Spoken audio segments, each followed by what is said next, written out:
আজকে তুমি আনন্দ ফুর্তি করছো, আজকে তুমি ভোগ বিলাসিতায় মত্ত হয়ে আছো। আগামীকাল হয়তো তুমি কবরের অধিবাসী হয়ে যাবে, আগামীকাল হয়তো তুমি মৃত্যুবরণ করবে। হে দুনিয়ার মানুষ, নিজের সুস্থতার ব্যাপারে অহংকার করো না।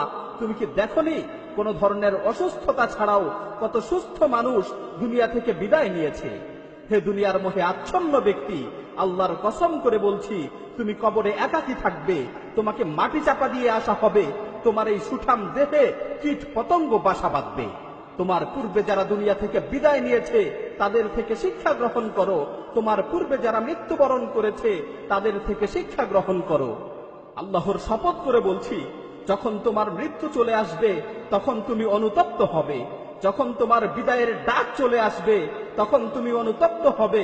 আল্লাহর কসম, তুমি সেদিন নামাজ না পড়ার কারণে অনুতপ্ত হবে, তুমি সেদিন অনর্থক কাজে সময় নষ্ট করার কারণে অনুতপ্ত হবে।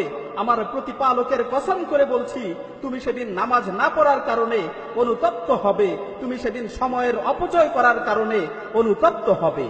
কিন্তু সেদিন তোমার এই অনুশোচনা কোনো কাজে আসবে না। তুমি আফসোস করতে করতে চিৎকার করে বলবে, রব্বির জিউন, রব্বির জিউন লাআল্লি আমালু সালিহান ফীমা তারাকতু। হে আমার প্রতিপালক, আমাকে দুনিয়াতে আবারও ফিরে পাঠাও। হে আমার প্রতিপালক, আমাকে দুনিয়াতে আবারও ফিরে পাঠাও। হে আমার প্রতিপালক, আমাকে দুনিয়াতে আবারও ফিরে পাঠাও, যাতে করে আমি দুনিয়াতে যে ভালো কাজগুলো করে আসতে পারি। আল্লাহ তাআলা তখন তোমাকে লক্ষ্য করে বলবেন, কাল্লা, কখনো না, তোমাকে আর কখনোই দুনিয়াতে ফিরে পাঠানো হবে না। অন্য আয়াতে এসেছে, যখন মানুষ ভালো কাজ করার জন্য পুনরায় আবার দুনিয়াতে ফিরে আসতে চাইবে তখন আল্লাহ তাআলা বলবেন, আওয়ালাম নুআম্মিরকুম, আওয়ালাম নুআম্মিরকুম মা ইয়াতাযাক্কারু ফীহি মান তাযাক্কার ওয়া জাআকুমুন নাযীর ফাযুকু ফামা লিয-যালিমিনা মিন নাসীর। আমি কি তোমাদের দীর্ঘ জীবন দেইনি? আমি কি তোমাদের দীর্ঘ জীবন দেইনি? সেই সময় কারো যদি উপদেশ গ্রহণ করার ইচ্ছা থাকতো তাহলে সে অবশ্যই উপদেশ গ্রহণ করতে পারত। তোমাদের কাছে সতর্ককারীরা এসেছিল, তোমরা সেই সময় তাদেরকে অবহেলা করেছো। সুতরাং জাহান্নামের স্বাদ আস্বাদন করো। আজকে জালিমদের জন্য কোনো সাহায্যকারী নেই। সুতরাং সময় থাকতে পাথেয় সংগ্রহ করো, জীবিত অবস্থায় তওবা করো, জানাজার খাটে শোয়ানোর পূর্বে নিজেকে শুধরানোর চেষ্টা করো।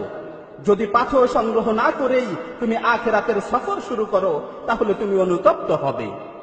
জায়দান নুমাইরি রাহিমাহুল্লাহ তিনি বলেন, যদি মৃত্যুর নির্দিষ্ট কোনো সময় জানা থাকতো তাহলে আমি মৃত্যুর ব্যাপারে নিশ্চিন্ত থাকতে পারতাম যে অমুক সময় আমার মৃত্যু হবে।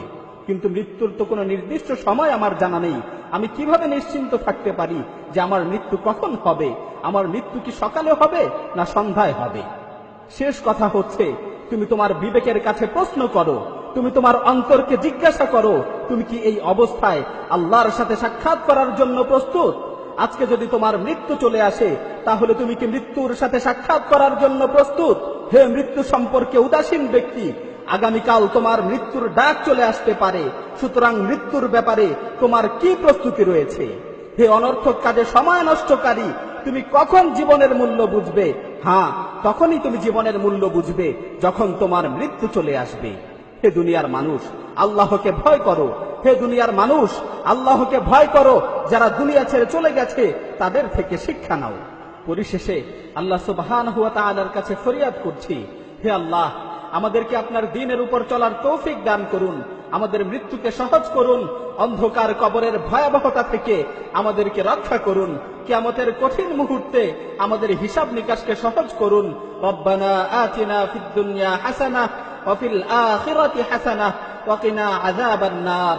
হে আল্লাহ, দুনিয়া ও আখিরাতে আমাদেরকে কল্যাণের জীবন দান করুন এবং আমাদেরকে জাহান্নামের আযাব থেকে রক্ষা করুন।